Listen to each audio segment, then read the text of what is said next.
ഇന്ന് നമ്മുടെ ഒരു കുഞ്ഞു വീഡിയോ ആണ് കേട്ടോ ചെയ്യുന്നത്. അപ്പോൾ നമ്മളെല്ലാവരും വിത്തൊക്കെ വാങ്ങാറുണ്ട് നടാനായിട്ട്. പക്ഷേ നമ്മൾ പിന്നെ വിത്ത് വാങ്ങിച്ച് നടുന്നവരുണ്ട്. അതുപോലെ വീട്ടിൽ എന്തെങ്കിലുമൊക്കെ തക്കാളിയുടെ അല്ല എന്തിൻ്റെ ആയാലും ഇങ്ങനെയൊക്കെ ബാലൻസൊക്കെ വരുന്നതൊക്കെ വെച്ച് വിത്ത് ഉണ്ടാക്കുന്നവരൊക്കെ ഉണ്ട് കേട്ടോ. അപ്പോൾ ഞാനും ഇങ്ങനെയാണ് കേട്ടോ ഉണ്ടാക്കിയെടുക്കുന്നത്. ഞാനങ്ങനെ വാങ്ങാറൊന്നുമില്ല. നമ്മൾ ഇതുപോലെ തന്നെ ഇപ്പോൾ തക്കാളിയുടെയാണ് കേട്ടോ ഇട്ട് കൊടുത്തിട്ടുള്ളത്. ഒരു വേസ്റ്റായിട്ടുള്ള തക്കാളിയുടെ ഇതുപോലെ മണ്ണിനകത്ത് നമ്മൾ ഈ ചെടിച്ചട്ടിയിൽ വേറെ ഒരു മുളക് തൈ നട്ടിട്ടുണ്ട്. അതിൻ്റെ സൈഡിലായിട്ട് ഇങ്ങനെ ഇട്ട് കൊടുക്കുകയാണ്. എന്നിട്ട് കുറച്ച് മണ്ണും കൂടി ഇട്ട് കൊടുത്തിട്ടുണ്ട്. അപ്പോൾ അത് വളരുന്നോ ഇല്ലയെന്ന് നമുക്ക് അടുത്ത വീഡിയോയിൽ കാണാം. പിന്നെ നമ്മൾ ഇതുപോലെ ഇട്ട് വളർത്തിയിട്ടുള്ളതാണ് കേട്ടോ ഈ മുളകിൻ്റെ തൈ. ഇത് നമ്മുടെ പച്ചമുളകുണ്ടല്ലോ, മലക്കറി മുളക് പച്ചക്കറി കിറ്റിലൊക്കെ കിട്ടുന്ന അതാണ് കേട്ടോ അത്.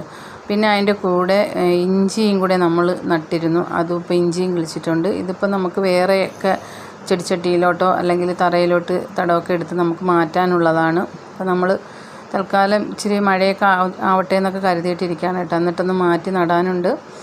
അപ്പോൾ നമ്മൾ ഇങ്ങനെ വാങ്ങി നടുന്നതിനെക്കാട്ടിയൊക്കെ നല്ലതാണ് കേട്ടോ. ഇതുപോലെ ഇട്ടിട്ട് നമ്മൾ കിളിർപ്പിച്ച് എടുത്തിട്ട് അത് സെപ്പറേറ്റ് ആക്കി നടുന്നതാണ് കേട്ടോ എപ്പോഴും നല്ലത്. എനിക്ക് അങ്ങനെ ഒരു അനുഭവമാണ് കേട്ടോ ഉള്ളത്. അപ്പം നമുക്ക് നന്നായിട്ട് മുളകൊക്കെ ഉണ്ടാവാറുണ്ട് ഇങ്ങനെ നടുമ്പോഴത്തേക്കും. പിന്നെ നമ്മൾ ഇതുപോലെ പപ്പായയുടെ കുരുവിട്ടിട്ടാണ് കേട്ടോ ഇത് ചെയ്തിട്ടുള്ളത്.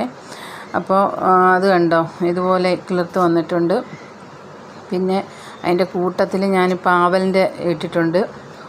പിന്നെ നമ്മൾ അതുപോലെ ഇട്ടിട്ടുള്ളതാണ് കേട്ടോ ഈ നാരകം ഇതുപോലെ ഇട്ടിട്ട് കിളിർത്ത് വന്നിട്ട് നമ്മൾ തറയിൽ നട്ടേക്കുവാണത്. പിന്നെ നമ്മൾ ഇട്ടേക്കുന്നത് ഒരു പപ്പായയാണ് കേട്ടോ. അതൊരു വലിയൊരു മരമായിട്ടുണ്ട് കേട്ടോ. അപ്പോൾ നമ്മൾ ഇതുപോലെ ഇങ്ങനെ വിത്തിട്ടിട്ട് മാറ്റി നട്ടതാണ്. നിറച്ച് കപ്പയ്ക്ക ഉണ്ടായിട്ടോ. നല്ല മധുരവും അതുപോലെ തന്നെ നല്ല വലിയ കപ്പയ്ക്കകളുമാണ് കേട്ടോ. ഇപ്പം മുകളിലോട്ടൊക്കെ നിൽക്കുന്ന ചെറിയ കപ്പയ്ക്കയെല്ലാം വലുതാവും. നല്ല ടേസ്റ്റുമാണ് ഇതിന്. നമ്മൾ ഇതുപോലെ ഇങ്ങനെ ഒന്ന് മാറ്റി നട്ടപ്പോൾ ഉണ്ടായിട്ട് നമുക്ക് കിട്ടിയിട്ടുള്ളതാണ്. അപ്പോൾ വിത്തുകൾ നമ്മൾ വീട്ടിൽ തന്നെ വേണമെങ്കിൽ നമുക്കിതുപോലെ ഒന്ന് മുളപ്പിച്ചെടുക്കാൻ പറ്റും. അപ്പോൾ എല്ലാവരും ഒന്ന് ശ്രമിച്ച് നോക്കുക. അപ്പോൾ നമ്മുടെ വീഡിയോ ഇത്രയേ ഉള്ളൂ. ഇന്നത്തെ വീഡിയോ ഉപകാരപ്പെട്ട് കഴിഞ്ഞാൽ സപ്പോർട്ട് ചെയ്യാനും സബ്സ്ക്രൈബ് ചെയ്യാനും ലൈക്ക് ചെയ്യാനും ഒന്നും ആരും മറക്കരുത്. അതുപോലെ തന്നെ സബ്സ്ക്രൈബ് ചെയ്യാതെ വീഡിയോ കാണുന്നവരാണെങ്കിൽ ഒന്ന് സബ്സ്ക്രൈബ് ചെയ്യുക. Thanks for watching videos.